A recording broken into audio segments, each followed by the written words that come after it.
It could be argued that the Roman Empire was the world's first superpower. At its height in 117 CE, it stretched from the misty lochs of Scotland to the balmy banks of the Nile, swallowing up a huge portion of Europe and a slice of Asia along with a chunk of North Africa. From its humble beginnings as a few scattered villages on the banks of the River Tiber, Rome underwent 500 years of transformation to become a cultural giant and home to around 70 million people. Through years of violent warfare interspersed with periods of peace and prosperity, Romans developed concepts, amenities, and structures that helped to sustain and expand their empire. 1500 years later, many of their ideas still influence our world today. Our laws and government, the technology of water systems, construction styles, engineering, and literature all have their roots in the Roman civilization, and the empire's later adoption of Christianity as its official religion had a considerable impact on the development and growth of the faith across the globe. So let's take a look at this Roman world from Caesar to Constantine and art to architecture. Welcome to the Roman Empire.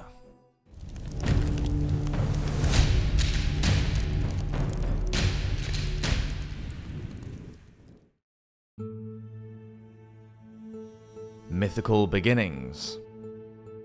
The origins of Rome's foundation are shrouded in myth. The earliest written account of the fable emerged around the 3rd century BCE when we are told that Rome was founded on a murder. The story that paved the way began with the legendary figures of Romulus and Remus. The twin brothers were born in the ancient Latin city of Alba Longa. Their mother, Rhea Silvia, was a Vestal virgin. Their father was supposedly Mars, the god of war. Seen as a threat to their jealous great-uncle, King Amulius, the boys were abandoned and left to die on the banks of the Tiber River, but were found by a she-wolf who took them to her lair and suckled them.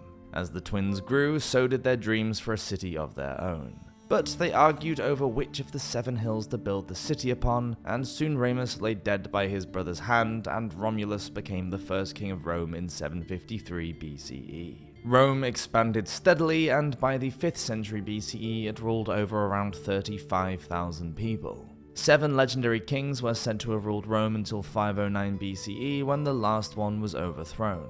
All of them were chosen by the Senate rather than through succession. It was under the rule of the last 3 kings that the early political system of Rome was established. The elite class believed they owed their loyalty not to the state, but to their clan. Those aristocrats who could trace their lineage back to the founders of their clan became leading men in Rome. The Romans believed their kings to have invested authority, imperium. This gave them the right to give orders and demand blind obedience. Those who disobeyed could expect to be punished or even executed. Imperium also included the power to enlist citizens into an army that would go beyond the gates of Rome to attack anyone who challenged that authority. Long after the end of the monarchy, the weight of imperialism would remain and be used to justify and legitimize brutal acts that we would consider genocidal today. Each monarch left his mark on Roman society and the culture and traditions to follow, whether that was ushering in the earliest forms of Roman laws, introducing the divisions of social hierarchy such as the patriarchs and the plebeians, expanding the city boundaries, or construction. The 7th and last of these kings was Lucius Tarquinius Superbus, known as Tarquin the Proud, who was said to have gained the throne by murdering his wife, his older brother, and assassinating his predecessor. As his nickname suggests, he was not popular, and his authoritarian rule and decades of resentment for the aristocracy led to an uprising that heralded the dawn of the Republic.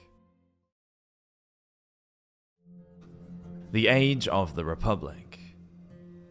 509 BCE was a decisive moment in the history of Rome. As far as the traditional story goes, it was Sextus, the son of King Tarquin the Proud, who brought down the monarchy when he raped the noblewoman Lucretia. Unable to live with the dishonor, she died by suicide, and Tarquin and his son were driven from Rome.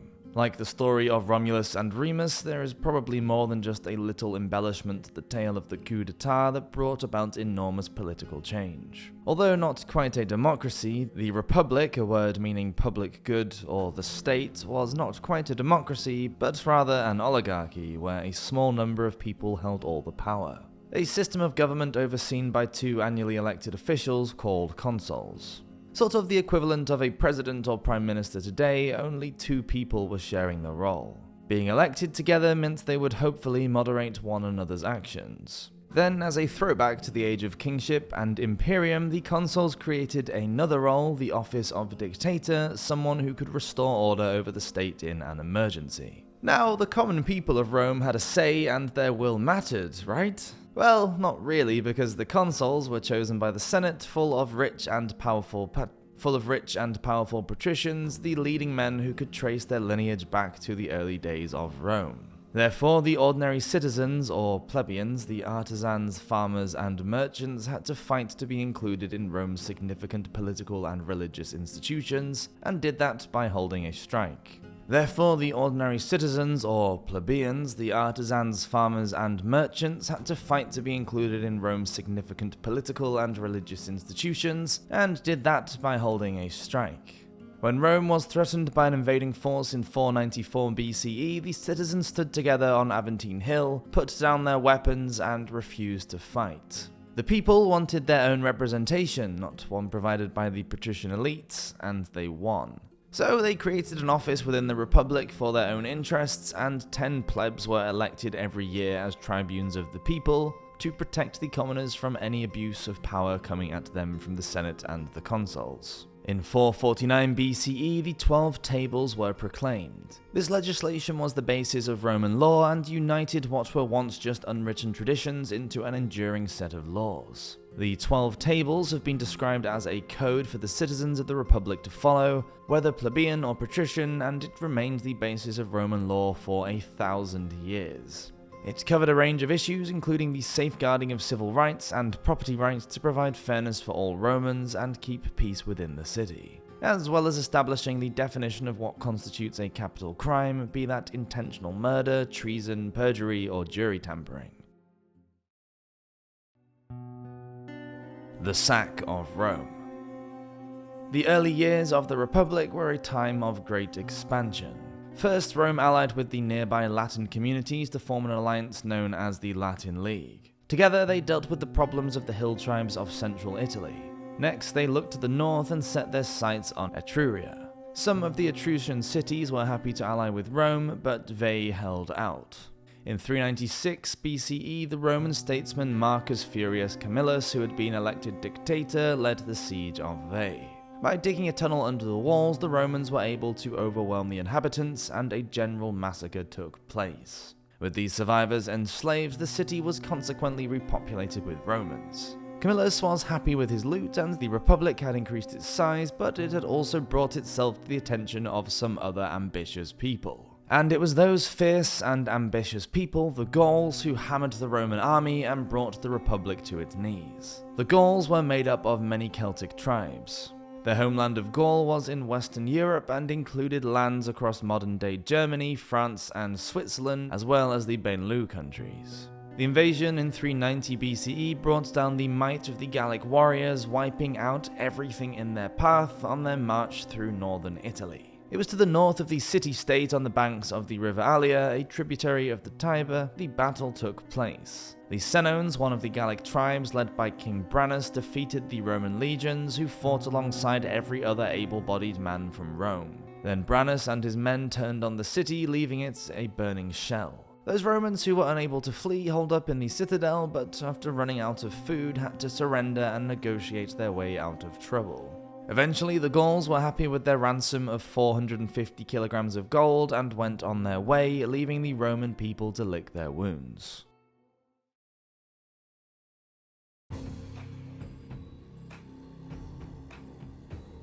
Considering that they had just had a monumental kicking, what happened next is all the more extraordinary.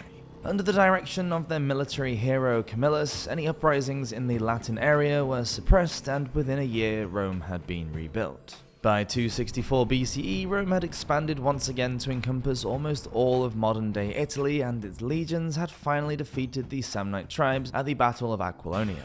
This was after about 50 years of fighting over a series of 3 wars that had also dragged in other Italic tribes at differing times. Now the Romans were the undoubted rulers in Italy, but they hadn't yet come up against the big players of the Mediterranean, the Greek kingdoms, and the Carthaginian capital, Carthage. The Pyrrhic War. Pyrrhus was the Greek king of Epirus. In 282 BCE, the Romans had a little bit of a falling out with some Tarentine diplomats over the sinking of some Roman ships and declared war on the harbour city of Tarentum. The Tarentines asked King Pyrrhus for help, probably because he had a strong army and war elephants to back him up. Pyrrhus, who was the cousin of Alexander the Great, saw this as a perfect opportunity to grab a bit of land for himself and agreed. With 25,500 men and 20 war elephants, Pyrrhus landed in Italy in 280 BCE. After defeating the Romans at Heraclea, he marched on Rome, but in danger of being flanked from the north and south, Pyrrhus withdrew and only just managed to scrape a victory at the Battle of Ascalon, where his army was decimated, causing him to declare, "If we are victorious in one more battle against the Romans, we shall be utterly ruined." After leaving Italy to help the Sicilians fight an invasion from Carthage, Pyrrhus returned to meet the Romans once again at the Battle of Beneventum, where consul Manius Dentas was victorious and captured 8 elephants. Pyrrhus withdrew from Rome once again and died in battle at Argos, Greece in 272 BCE, driving Tarentum to surrender to Rome.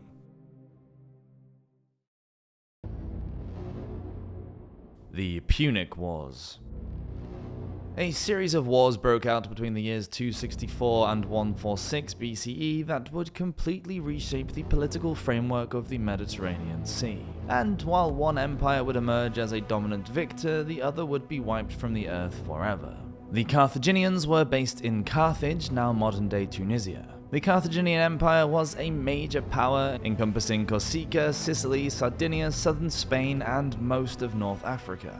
The city of Carthage was the center of the empire and one of the ancient world's largest and richest. Because of its wealth from a successful maritime trading network, Carthage was able to develop a powerful naval force to protect its shipping routes with skilled mariners and navigators. According to the Greek historian Polybius, the Carthaginians were, quote, more exercised in maritime affairs than any other people. In contrast, at that time Rome had hardly any naval experience to speak of, but then they found a Carthaginian warship that they were able to reverse engineer.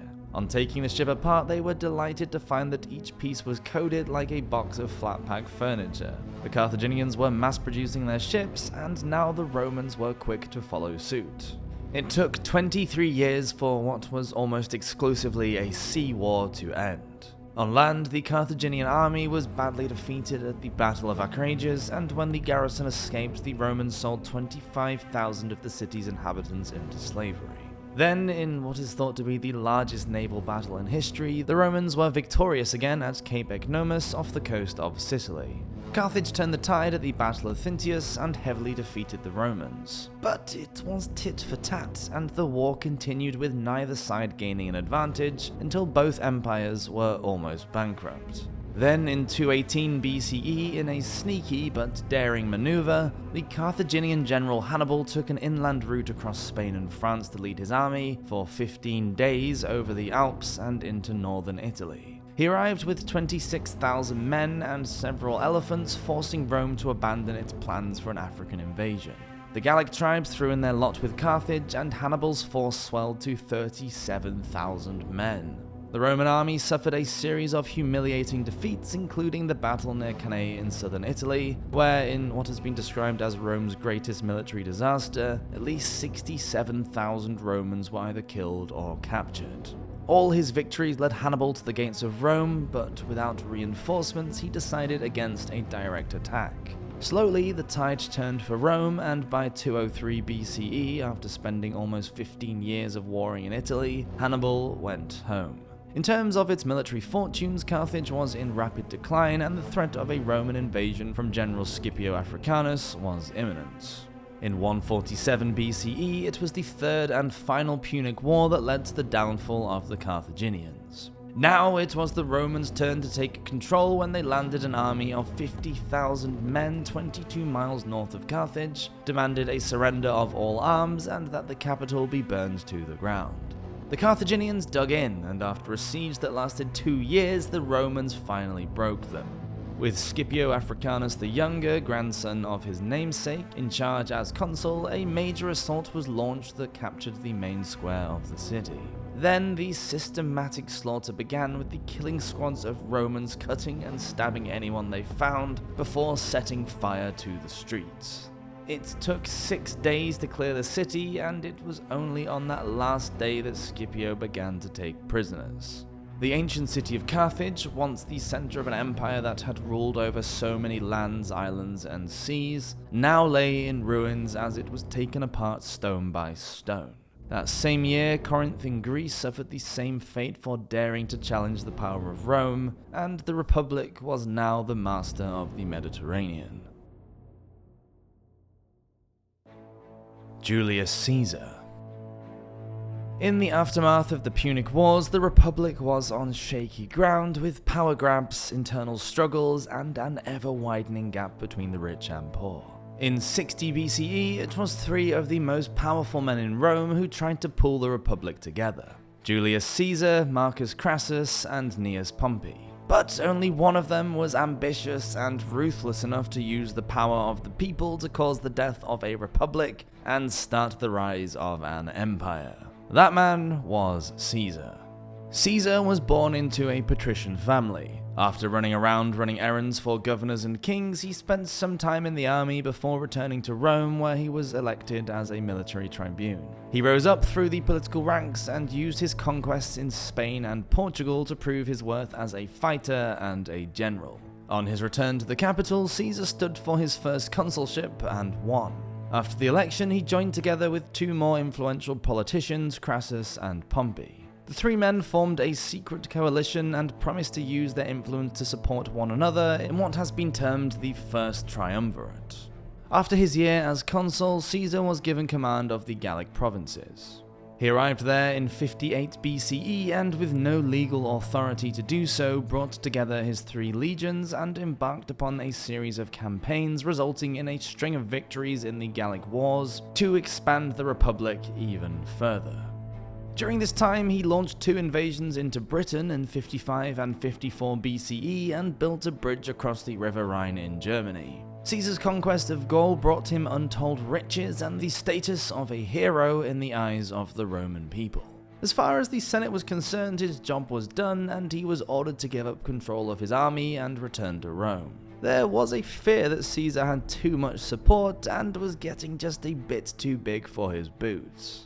In 49 BCE, in defiance of the Senate's orders, Caesar crossed the Rubicon, a river that defined the boundary of Italy in the north. Now there was no going back, as he supposedly announced, "Let the die be cast," and marched down the country to Rome with his loyal legions. As Caesar ignited a civil war that went on for years, his one-time ally Pompey fled south. Battles were fought across Spain, Greece, and Egypt until Caesar returned victorious and gave himself the title Dictator Perpetuo in 44 BCE. So much for the Republic. As dictator, Caesar introduced a broad range of reforms, brought in a building program, and centralized command of the military. He was also responsible for replacing the Republican calendar with a solar one. Now known as the Julian calendar, it is still used today. But his disregard for the Republican system and the blatant killing of his fellow countrymen made him unpopular. Just a few days after he assumed his lifetime dictatorship, a conspiracy had begun, and on the Ides of March, the middle of the month, Caesar was stabbed to death by a group of men who he thought were his friends and allies. But what those senators did not know as they stood over Caesar's bleeding body was that he was right. The Republic was already dead. Augustus.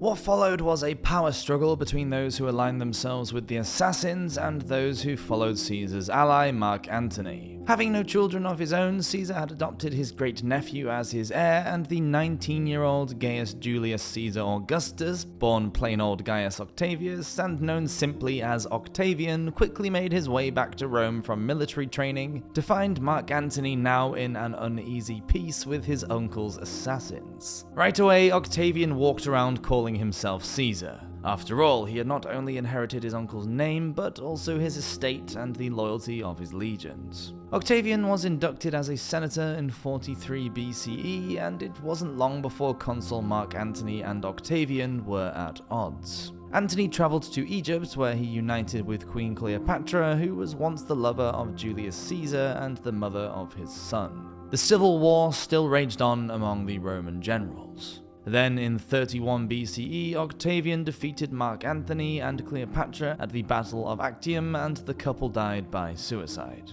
Now there was nothing in his way, and Octavian began to set himself up as the sole ruler of Rome, but he was clever enough to avoid the idea of kingship, and instead, in a nod to the Republic, styled himself as the first among citizens. In 27 BCE, Octavian was given the title of Leader of the Senate, and taking the name Augustus, he began his reign as Emperor of Rome. What happened next has become known as the Pax Romana, or Roman Peace, a period of stability that was to go on for about 200 years. Yes, there was always going to be the odd uprising and skirmish here and there, but that was to be expected in such a vast area, but they were easily quashed by the Roman might. Under Augustus, the empire continued to expand. He annexed Egypt and conquered Spain and Portugal, areas of the Middle East and Central Europe. His vast wealth allowed him to build a network of roads across Italy and install a courier system of relay stations. Rome was transformed. Augustus stabilized the economy, created a professional salaried army, there was a census for fairer taxation, and within the capital even a police force and a fire brigade. He established a pension fund for veteran soldiers. His building projects included magnificent edifices such as the Forum of Augustus, as well as several temples to the gods. It's said that he found Rome built from brick and left it in marble.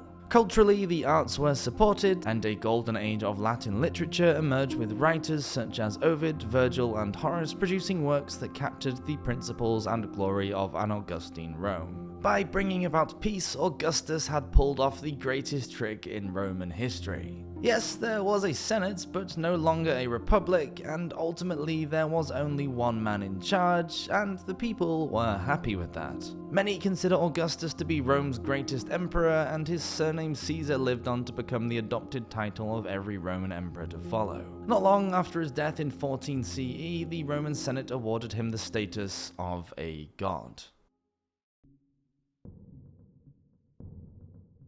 Good emperor, bad emperor.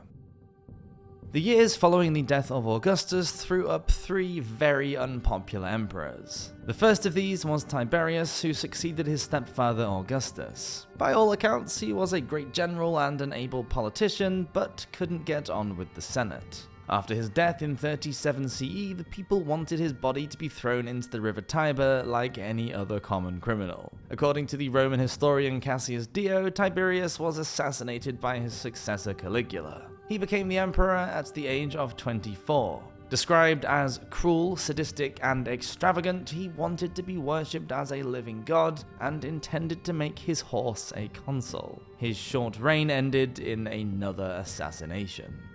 After Claudius, who was supposedly poisoned by his wife Agrippina in 54 CE, came his grandnephew and adopted stepson, the notorious Nero.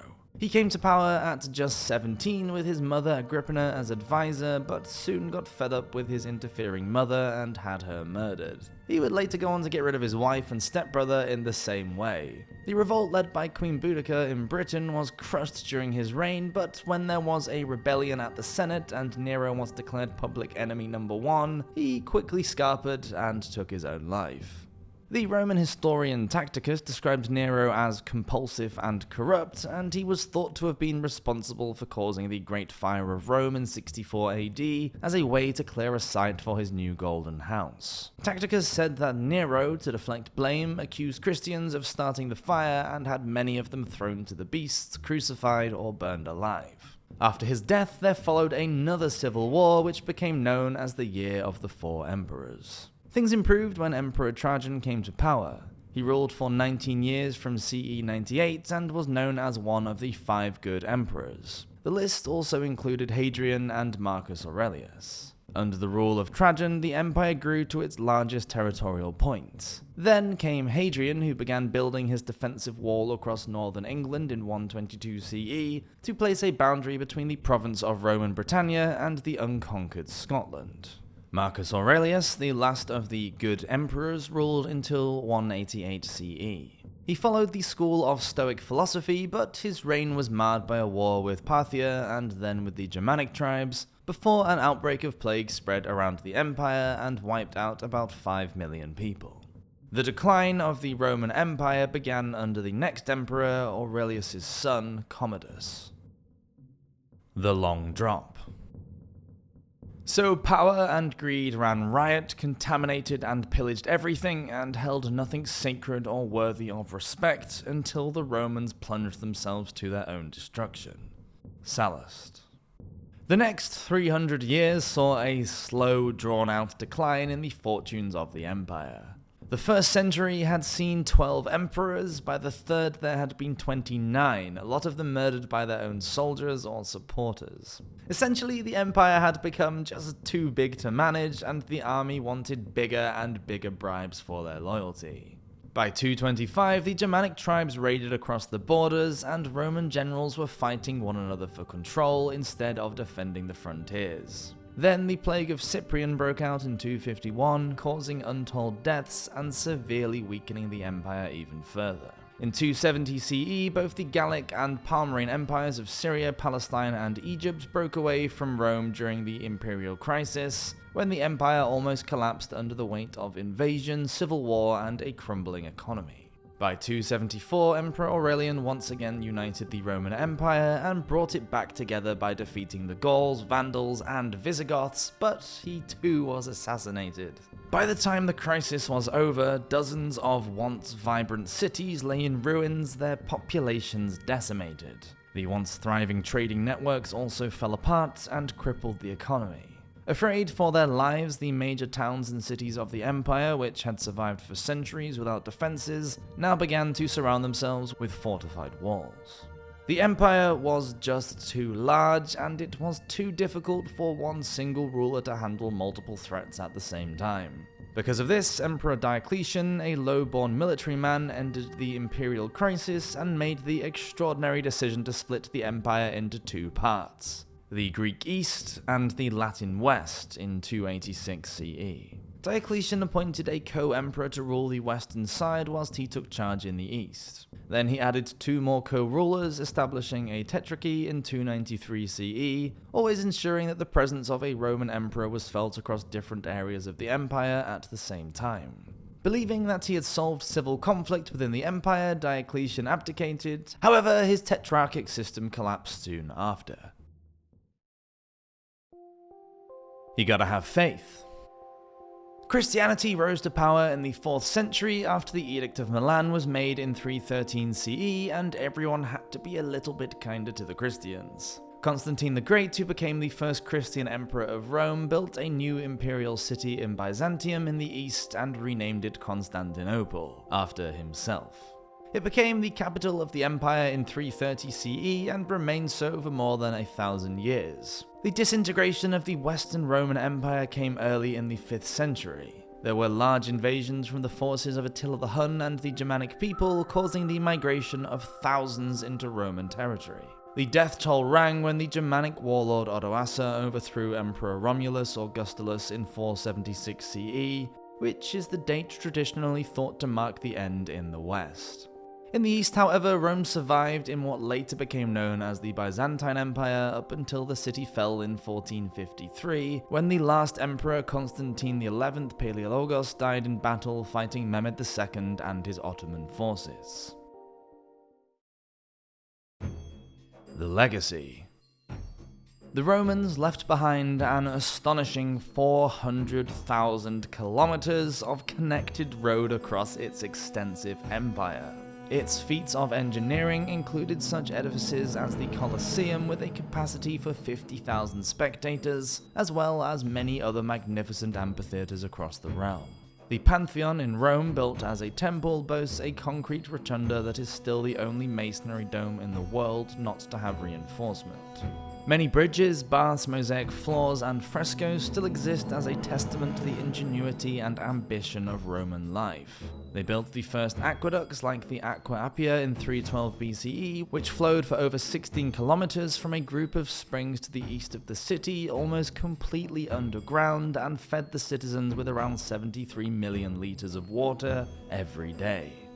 As well as these feats of engineering, culturally we have inherited a set of government systems that are rooted in the Republic and have a lot to thank the Romans for, including art, language, and laws. It is astonishing to think that what was once a small spot on the banks of the River Tiber grew with the use of military domination to cover an area of over 4 million square kilometers and became the glorious empire that has left such a huge mark on humanity. Thank you so much for watching this episode of the Roman Empire. Please do subscribe to the channel if you want to see more videos like this, as we're going to put out a new one every Friday. Until then, hope everyone has an amazing week. Cheers!